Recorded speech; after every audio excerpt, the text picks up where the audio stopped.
I'm Ryan. Just kidding. I'm Adam. I'm Ryan. We're buckled up off-road.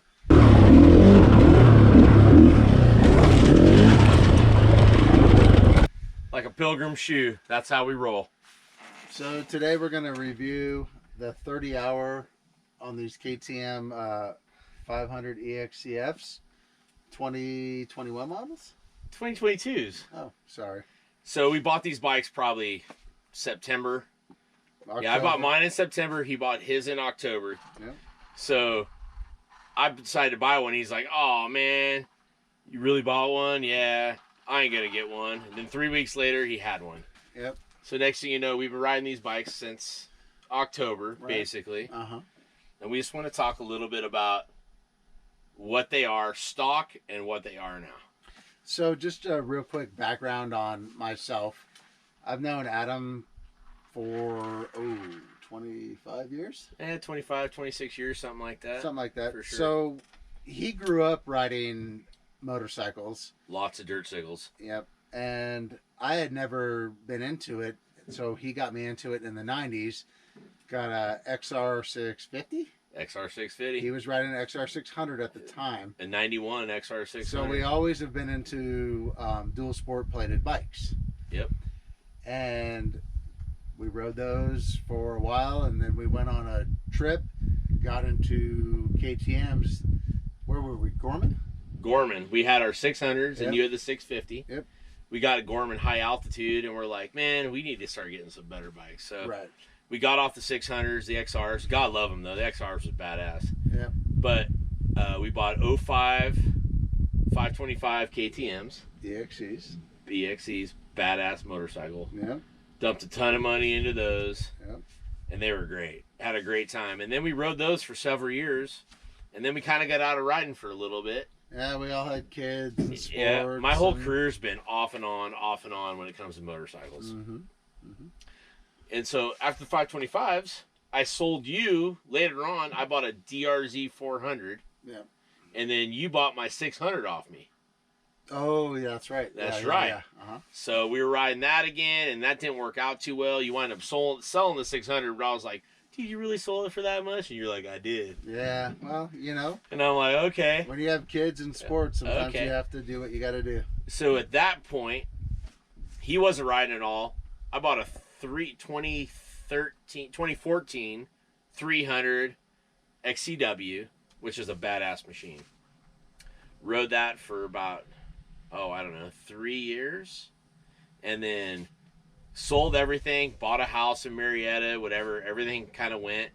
Sold a side-by-side and all that. And then I've been there 6 years, so I've been talking about getting another bike and get back into the sport. And come September, pulled the trigger, got a brand new 2022 Right. KTM 500 EXC-F. And this is kind of where we're at And now. this is where we're at now, dude. Yeah. We're in our mid-40s and letting it rip. Yep.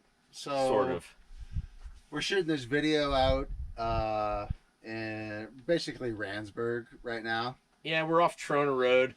We're out here. We rode for the day. But I don't know. Like, thought you wanted like an honest review of what these bikes are, how capable they are, and kind of what we've done to make them more friendly. Because basically, stock, they were Garbage.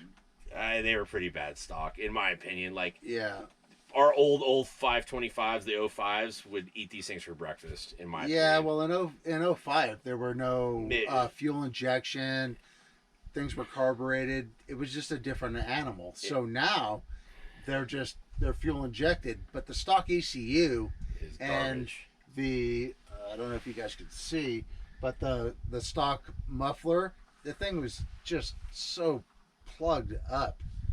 So what we've done is we put the Get ECU on them. Well, hold on. Oh. We kind of went standard Takamoto affair. Yeah, Takamoto. But helped let's us talk. out. Let's talk about how they were stock first. Okay. So riding performance, completely bone stock. Mm-hmm. Typical stall outs, flame outs. You go up to a hill, just brrr, puh, done. Yeah. Dude, stalling all the time. It wouldn't pull that hard. It just felt so corked up. Like, I was like, this is a 500. It rides like it just didn't have the power that I was expecting. From what I remember on my 05, the 525, that thing used to haul the mail. Every gear I could roll in the throttle and pull a wheelie. This one you had to specifically try to pull a wheelie, like push down, give it gas, and go. And it was just not. It's not what I expected. I was slightly disappointed in the stock bike. Right. Is what I'm saying. Would you agree? I do agree. It was disappointing. Mm-hmm. So not we. Adam, Well, there's two of us at Goose. True. So Adam found Takamoto, started researching ECUs. Yeah. Because the fuel injection was just such a new animal to me. We weren't used to that. Yeah. We've been out of the game for a long time. Know. Like, other than car fuel injection, which we know, but right. So, not bikes. So basically the first thing, major thing was the get ECU. Yeah. With the Takamoto maps already in there, unreal. And I gotta say, we're not affiliated with Takamoto in any way. Nope. But I'll tell you what, game changer, straight up game changer. Unbelievable. Like I've ridden most of the trails. I'm riding in Map 2, and Map 2 is softer, but honestly, it has more low end grunt that can pull you through stuff, especially doing some single track stuff like that. You can pull right through it. Map 1. It just pulls for days. Like, it just, wouldn't you agree? Yeah. I mean, it doesn't hit as hard, but when it does, it just freaking pulls. Like, yeah, I can wheelie in any gear through any section, and it just keeps on going. Yeah, there'll be some other videos that will show you about, how hard these things actually pull. They pull so hard. Yeah, I don't know how to actually demonstrate that. It's pretty hard to capture on a video. No, yeah, but you did a bunch of wheelies and stuff. So. Well, yeah, but wheelies, you can do that. I don't know, but it pulls hard. Like, and I don't know. It's tough. Well, in any case, so should we talk about? So let's talk. Okay, so we kind of skipped stock to straight to get ECUs. So in our opinion, the very first thing you should do is desmog and do the get ECU, and that's like the very first thing in our opinion. And this is for off-road use only, allegedly.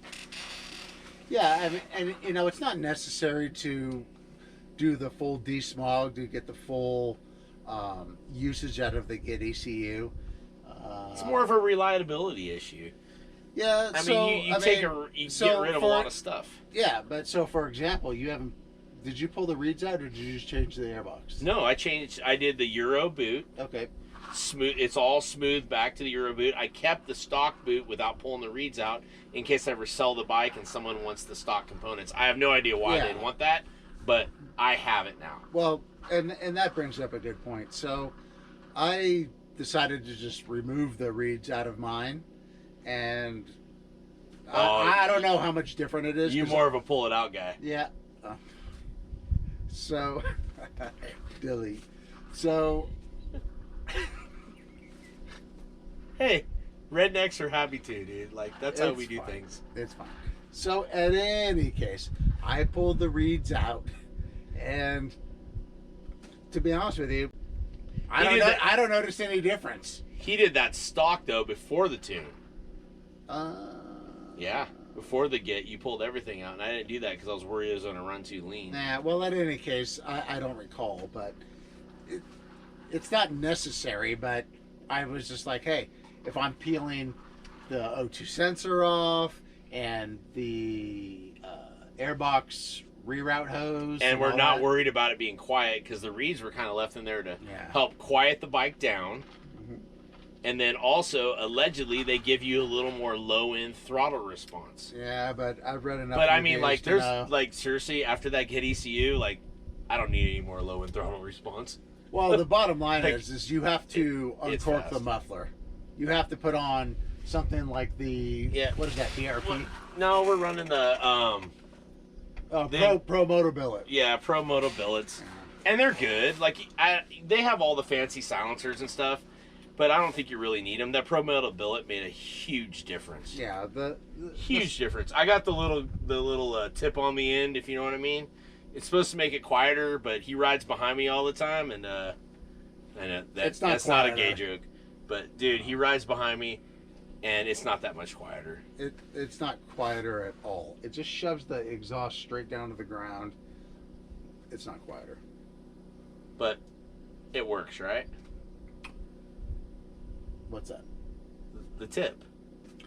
The tip does work. Okay. So here we go. We talked about the motor, the power with the Get ECU. Let's talk suspension. Ooh. Suspension's a tough one. You did respring yours. That's a sore subject. So coming from the 05 to this. Well, that was factory connection dialed in, though. Yeah, but let's just call apples to apples. Let's say stock to stock. Okay, it's stock a little to bit stock. different. Okay. Yeah, okay. So that's a big year span, but yeah, okay. But it is what it is. Okay. So the Explorer package, it's not awful, but it's really not great. So the small bump compliance. It's terrible. It's terrible. It's firm. It's terrible. No matter how it's terrible. No matter what your settings are, it's either too stiff or too soft. Yeah. There's no in between. So basically, when you have your suspension done, it should be able to take all those small bumps, chatter, and be very compliant. Right. And then not blow through the stroke on bigger stuff. Right. This one right now, I'm running fully stock suspension, and with gear, I'm probably 230, and I might be lying a little bit about that. So it just blows so it's really stiff through the small stuff, and then it'll blow right through the stroke, and we're just talking about the front. On the big stuff on the front. The front. The back's so not bad. I stiffen it up more so it's more compliant on the big hits, but it's just rougher on the small stuff. And I'm running a fatty in the front, 216 or whatever, the golden tire, and that helps, but not. It's a rough ride on rough stuff, in my opinion. The back's not bad. So I ended up going with a factory connection spring. I'm about 265 fully geared up. I mean, I'm a big kid. He's also got the high seat, whatever. I'm 5'7". I can't even touch the ground. Yeah, we'll get into seats maybe on another video or something. But the back's not bad. But we were discussing it earlier. If you're not over the rear end of it through the whoops, it is very swappy. You have to be in the perfect riding position. Yeah. So, say you're hitting a section of whoops and you're coming in, you're like, rah! But if you're just get a little lazy and you're not far enough back and you're not gripping that seat and tank real tight with your legs, it will swap on you, and it'll swap quick. It'll get out of shape real quick. And that could be, but that may not actually be the shock. I'm not a shock expert, but it could very well be the direct link. There's no linkage. It's direct. So, like I say, I'm not a shock expert, so I don't know, but these are just things that I've learned. I've noticed there's a huge difference on this bike between if you have good riding position, it's not bad. If you, some bikes will let you slack a little bit, that you can kind of get away without good riding position and still get through the whoops. This one will swap on you and buck a lot in the stock suspension configuration. For the rear. I'm way undersprung. That thing's probably good for 165 pounds on full with gear, and I'm way undersprung on that bike. But it is manageable if you have good riding position, and your ass needs to be on the back of that bike, full attack position, and legs tight around it, or else it will swap on you. So that's rear suspension. Yeah, so I don't really know what else you want to cover as far as the bike goes. I mean, I haven't done any, or in 30 hours, I haven't done my valves, but have you? No, but I will. After this trip, I'm doing valves, oil change. You checked them once, didn't you? No. I haven't even checked them. So Because in the past, I've always had good luck with KTM valves. I think it's overblown on valve adjustments. I don't think you need to do it as much as what they say. oh yeah, yeah. I just haven't had that experience. It starts right up. There's no delay start. But after this 30-hour trip, it's going to get full shakedown. Yeah, I'll check mine for sure. But, I mean, I don't know. No. So what else we got? So we talked about... We can talk about maybe... the weight. 500. It's allegedly, it's not much heavier than a 350. It's almost the same weight. Yeah. But it does feel big. Like, I'm a shorter rider. So, I mean, this guy, he's got lowered pegs, a high seat. I got the stock level. We are running the, what are the seats called we're running? Seat Concepts. The Seat Concept seats. So I'm running the stock one with standard pegs. I have to say the bike, even for me being, I'm 5'6.5", 5'7" on a good day. And I do feel actually on the pegs, I feel a little crunched up, but not too bad. Standing, it's perfect.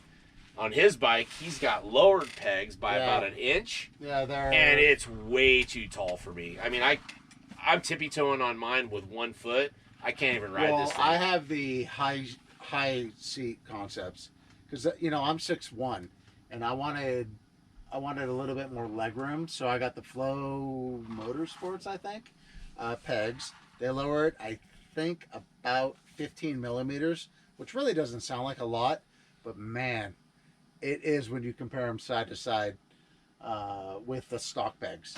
But the seat alone is it's money, dude. I mean, it's money. Well, the Seat Concepts is just second to none. Really. So with that Seat Concept seat, we don't ride much on the road, but when we do, like with the stock seat, after I don't know what 8-9 minutes, dude, I gotta stand up. It was too much. Yeah, there's a lot of monkey butt going on. So yeah, exactly. So the Seat Concept seat made a huge difference. Mm-hmm. I mean, I can go across the desert now, sitting down comfortably, like old school Malcolm Smith videos. If you watch them back on any Sunday type stuff, he's flying through the desert, sitting on the seat, and just barely gets his ass off over small bumps, and then sits right back down to conserve energy. Mm-hmm. That's that seat. Mm-hmm. And once the suspension's dialed in, it'll be way good. Because nothing like just being able to mob over stuff, dude, real fast. Mm-hmm. Love that. Mm-hmm. So, we talked about suspension, seats, power. Yep. Other than that, we did what? Protection? Well, these bikes have a lot of upgrades. You always need protection. Always need protection. Adam sets his bike up differently than mine, and that's true. Everybody does things differently. My bike right here, or the right way. I've done, Enduro Engineering radiator guards, which are incredibly strong. They are strong. These things are solid. If you watch the video on their website, they hit them with a sledgehammer, which is nutty to me. It's pretty gnarly. Oh, shoot. You got the pipe protector, steering stabilizer, BRP risers. Mm-hmm. I mean, pro taper handle, like levers. Mm-hmm. I mean, it's pretty much... There's a lot of stuff. If you want a full breakdown on the bikes, like what we've done, like every little bit and piece, just let us know. Leave a comment below. Yeah. They're just typical Taco Moto affair, typical modifications you do to one of these 500s. Yep. Nothing special at all. Everybody wants to modify things and, just make it their own. It's no different than your car or truck. Yeah. You just want to make it your own, and I've done that. Adam's done that. Done all that way too many times. Yeah. Too many modifications. So we just kind of wanted to give you a quick review of, well, I don't know how quick it was, but of our like real world, because I don't see too many on the 22s. I see a lot of like, I did this, I did that, but a real world, like how does it handle? Like it handles great. You know what? But it's the suspension is okay. Like I don't feel that I need to absolutely redo the whole bike. Maybe I'm not as good of a rider. Yeah, well, I know if I redo it, yeah, but can you deal with it? Absolutely. It's not bad. And you know what? I'm so sorry to cut you off. No, you're fine, dude. This is But- an open mic. Yeah. So speaking of handling, these are big bikes. They are big signals. However, they are more nimble than you might think in the tight stuff. I mean, They can get through it. I'm surprised at how nimble they really are. Well, okay. It's not a 300. So, I came off a 300 Mm-hmm. to this, and I'll tell you, 300, yes, it feels lighter. It's more nimble. It doesn't really weigh less, which is weird. Though. Yeah. Um, It's a two-stroke. It's way better for single track and stuff like that. Yeah. But so I had the 300 open desert. I'd pick this 500 all day. Oh, of course. The 300, it'll go fast, but it feels so wound up. When you're clipping across the desert at like 70, 75, the 300 is wound up. The 500 is just, of course, I mean, it's just getting going. It's comfortable at 70, 75 across the desert. So it's kind of like, what do you want to do? Yeah, we're in the market. We're probably going to be buying 300s, and then probably some bigger bikes after this. But we do a lot of different stuff. Lots of off-road. We got a new project we just scored. Yeah, that'll be coming later. That'll be another video. We're going back to the old school. Yeah, and we'll keep you guys posted on that. Yeah. The one thing I wanted to kind of touch on again is the top speed. It varies. So, It how varies. fast were you going across the lake bed today? So today I hit 94.